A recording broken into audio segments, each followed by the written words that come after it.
வணக்கம் ஏன் இணை தமிழ் மக்களே. நம்ம டைரக்டர் பாரதிராஜா நேற்றைய தினம் இறந்து விட்டாரு. அவரு இறக்கும் முன்பு என்ன சம்பவிச்சது, அவர் இறக்கிறதுக்கு காரணம் என்ன, அவர் கடைசி நிமிடம் எப்படி இருந்ததுங்கிறத சொல்ல போகிறேன்.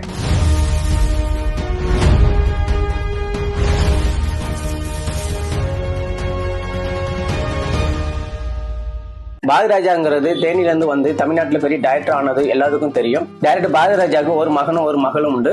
ஒரு மகன் மனோஜ், அவர் டைரக்டரும் நடிகருமாக இருந்து போன வருடம் ஹார்ட் அட்டாக்ல இறந்து போனாரு. அவர் இறக்கிறதுக்கு முன்பு பாரதிராஜாவுக்கும் மனோஜுக்கும் மனசாபம் இருந்ததும் ஒருவர் பேசிக்கொள்ளாம இருந்திருக்காங்க. ஏன்னா ஒரு சின்ன சொத்து பிரச்சனையில அவங்க ரெண்டுத்துக்கும் மனசாபத்தினால பேசாம இருந்திருக்காங்க. அவர் இறந்து போனதே நம்ம மகன் இறந்து போறதுக்கு நாமளே காரணமா இருந்துட்டோமோன்னு அவருக்கு ஒரு குற்ற உணர்வு இருந்திருக்கு. ரொம்ப நாளாவே அவன் இறக்க முன்னாடி நம்ம சகஜமா பேசவில்லையே அப்படின்னு சொல்லி ஒரு மன கசப்புல இருந்திருக்காரு, மன வேதனையா இருந்திருக்காரு.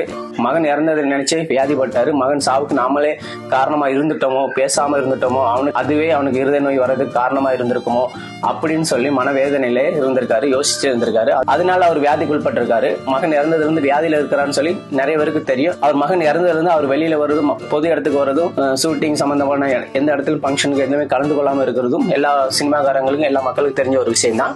இப்போ என்ன நடந்துச்சுன்னா, அவங்களோட ஒரே மகள் வந்து பாத்தீங்கன்னா மலேசியால தங்கி இருக்காங்க. இங்க அவங்க மருமக வந்துட்டு தனியா வேற இடத்துல இருக்காங்க. சென்னை நீலங்கர வீட்டுல வந்துட்டு டைரக்டர் பாரதிராஜா அவங்க மனைவி இருக்காங்க. 2-3 நாளைக்கு முன்னாடி அவங்களோட மனைவி வந்துட்டு தேனிக்கு போயிட்டாங்க. அவங்க இடத்த யாரும் ஆக்கிரமிச்சு பண்ணி இடத்த பிடிச்சுக்கிட்டாங்க. அங்க போய் பஞ்சாயத்து பண்ண பேச வேண்டியதா இருக்கும் சொல்லி அவங்க 2-3 நாளைக்கு முன்னாடி ஊருக்கு போயிருக்காங்க. பாரதிராஜா இங்க தனிமையா இருக்காங்க. ஆனா பாரதிராஜா வீட்டுல வேலைக்குன்னு 2 நேபாளக்காரங்க இருக்காங்க. அவங்க ஹிந்தியும் இங்கிலீஷ் தான் பேசுவாங்க. அந்த 2 வேலைக்காரங்க விட்டுட்டு அந்த அம்மா தேனிக்கு போயிட்டாங்க. முந்தா நேற்று நைட்டு 2 மணிக்கு போல பாரதிராஜாவுக்கு திடீர்னு உடல்நல குறைவு ஏற்பட்டிருக்கு. கை கால் உதறுதல், நடுக்கம் எல்லாம் ஏற்பட்டிருக்குது. உடனே அந்த நேபாளத்துக்கார பையன் வந்து பாத்துருக்கான். பார்த்துட்டு என்ன செய்யணும் தெரியாம அந்த பையனை இங்க வேலைக்கு சேர்த்து விட்ட ஒரு ஏஜென்ட் இருக்கிறான். அந்த ஏஜென்ட்டுக்கு அந்த பையன் போன் போட்டு சொல்லியிருக்கிறான், இந்த மாதிரி அவர் ரொம்ப சீரியஸா இருக்காரு, இந்த மாதிரி கை கால்லாம் ஆடுது, உதறது, தூக்கி போடுறது, என்ன பண்ணலாம்னு சொல்லியிருக்கிறாரு. உடனே அந்த மனுஷன் என்ன சொல்லியிருக்காங்க, பெசன் நகர்ல இருக்க ஒரு டாக்டருக்கு சொல்லியிருக்காங்க. அவருக்கு தெரிஞ்ச டாக்டருக்கு போன் போட்டிருக்காரு. அவர் பெசன் நகர்ல இருந்திருக்காரு. அவங்களுடைய மகள் வந்து மலேசியால இருக்கவங்களுக்கு வீடியோ கால்ல போட்டிருக்காங்க. அவங்களும் டாக்டருக்கு சொல்லியிருக்காங்க. எல்லா டாக்டருக்கு வந்து பார்க்க வரும்போது வீடியோ காலம் 4 மணி ஆயிடுச்சு. 2 மணிக்கு உடம்பு சரியில்லாம தூக்கி போட்டவங்களை பாக்குறதுக்கு டாக்டர் வந்து பாக்குறதுக்கு 4 மணி ஆயிடுச்சு. இவ்வளவு நேரத்துல அவர் உயிருக்கு போராடி இருக்காரு. ஆனா டாக்டர்கள் வந்து செக் பண்ணி பார்த்துட்டு உயிர் போயிடுச்சுன்னு சொல்லியிருக்கிறாங்க அந்த ஹிந்திக்கார பையன்கிட்ட. இப்படிதான் அவரோட கடைசி நிமிடம் நடந்திருக்குது.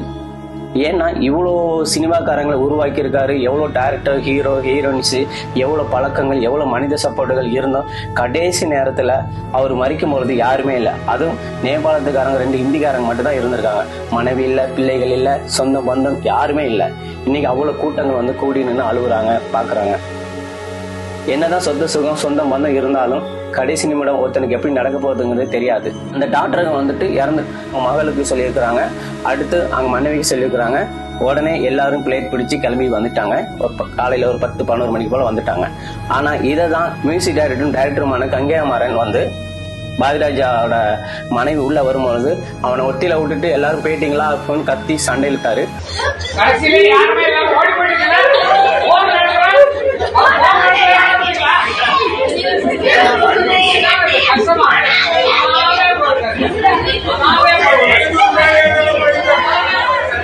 கத்துனாரு, சத்தம் போட்டாரு. அவன் மறிக்கும் போது, அவன் இறந்து போகும்போது கூட யாருமே இல்லை. அவனை உடம்பு சரியில்லை போது யாருமே இல்லை, பார்க்காம விட்டுட்டீங்களேன்னு சொல்லி அவர் அங்க கட்டி வேதனைப்பட்டார். வத்தலகுண்டுல இப்போ அந்த தோட்டத்துல புதைக்கிற இடம் இருக்கு பாத்தீங்களா, பாரதிராஜா நான் இறந்தா அங்கதான் புதைக்கணும்னு சொல்லிட்டு அந்த இடத்த அதுக்காகவே தனியா வாங்கியிருக்காரு. அது சுத்தி மலையில இருக்குமா, பார்க்க அழகா இருக்குமா, அதனால இந்த இடத்துலதான் என்னை புதைக்கணும்னு சொல்லிட்டு இடத்த வாங்கியிருக்காங்க. ஆனா சென்னையில உள்ள சினிமாக்காரங்க, டைரக்டருக்கு, அரசியல்வாதிகள் எல்லாரும் வந்து என்ன சொன்னாங்க, நம்ம இங்கேயே புதைச்சிடலாம், இங்க நிறைய பிரபலமானவங்க எல்லாரும் வருவாங்க, ஐயா இறுதி சடங்கு ரொம்ப ரிச்சா கொண்டு போகணும், அவருக்கு அந்த கிராமத்துல கொண்டு வைக்க வேண்டாம், இங்கே சென்னையிலே பண்ணிடலாம்னு சொன்ன போது அவங்க மக்கா சொல்லிட்டாங்க, இல்ல எங்க அப்பா வந்து அங்கதான் பண்ணணும், எங்க அப்பா எங்களோட கடைசி ஆசை சொல்லியிருக்காரு, நான் இறந்த பிறகு இப்படிலாம் வந்து சொல்லுவாங்க, இந்த மாதிரிலாம் செய்வாங்க, நீ எதுவும் ஒத்துக்காத, என்னை கொண்டு வந்து கடைசியில அந்த தோப்புலேயே புதைச்சிருமா அப்படின்னு சொல்லியிருக்காரு. அந்த மண்ணோட மண்ணா தான் நான் இருக்கணும், அமைதியா அந்த இடத்துல நான் வரணும்னு சொல்லி அந்த இடத்த வாங்கி வச்சிருந்திருக்காரு. அது அங்க மகள் ஜனனி நிறைவேற்றிருக்காங்க. எவ்வளவு டைரக்டர்கள், எவ்வளவு ப்ரொடியூசர்ஸ், எவ்வளவு அரசியல்வாதி சம்பந்தப்பட்டவங்களாம் பேசியும் அந்த அம்மா கேட்காம அவங்க அப்பா ஆசை நிறைவேற்றிருக்காங்க ஜனனி அம்மா. அதுக்காக அவங்களுக்கு ஒரு நன்றி சொல்லணும். பாரதிராஜா வந்து ஒரு ஜாதி மதத்தை பார்க்காத ஒரு மனுஷன்.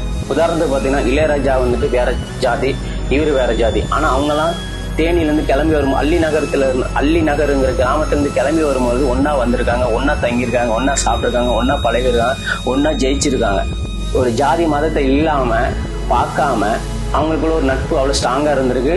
பாரதிராஜா வந்து அவ்வளவு உதவி செஞ்சிருக்காரு இளையராஜாவுக்கும் கங்கையாமரனுக்கும். பாரதிராஜா இறந்த அன்னைக்கு பிரஸ் மீட்ல கங்கையாமரன் சொல்றாரு என்னன்னா, நாங்க வந்தப்போ எங்களுக்கு வேலை இல்ல, அவருக்கு வேலை இருந்துச்சு, ஆனா அவர் வேலை செஞ்சு எங்களுக்கு சோறு போட்டாருன்னு சொல்றாரு. எங்களை வளர்த்து ஆளாக்குன ஆளு பாரதிராஜா. அவர் பட்டது சென்னைக்கு வரலன்னா நாங்க வந்திருக்க மாட்டோம். இளையராஜாவும் சரி நாங்களும் சரி அவருக்கு வேலைக்கு வந்ததுனால அவர் சம்பளத்தை பகிர்ந்துதான் நாங்கெல்லாம் சாப்பிட்டு வாழ்ந்தோம்.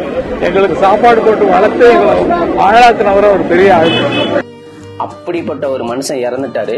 கடைசி நிமிடத்துல இளையராஜா வந்து பார்த்துட்டு போயிட்டாரு, கங்கையாமரன் வந்து பார்த்துட்டு போயிட்டாரு. ஆனா அவரோட இறுதி ஊர்வலத்துல இறுதி சடங்கு நடக்கிற தேனி கிராமத்துக்கு போகல. அங்க போயிருந்தா அவரு சந்தோஷமா இருந்திருக்கும். நம்ம ஒற்றுமையா ஒன்னா வந்தோம், நீ மட்டும் பேட்டியாடான்னு சொல்லி அங்க போய் இருக்கும்போது அந்த ஆத்மா சாந்தி இன்னும் சாந்தி அடையும், அந்த நட்பு இன்னும் ஸ்ட்ராங் அடையும். இளையராஜாவும் கங்கையாமரனும் அங்க போகாதது எனக்கு ரொம்ப வருத்தமா இருக்கு. என்னதான் நீங்க சினிமால பிஸியா வேலை செஞ்சுட்டு இருந்தாலும் காரணம் பாரதிராஜா தான். அவர் அழைச்சிட்டு வரலன்னா நீங்க வந்திருக்க மாட்டீங்க. நான் ஏதாவது தப்பா பேசியிருந்தா மன்னிச்சுக்கோங்க. நன்றி, வணக்கம்.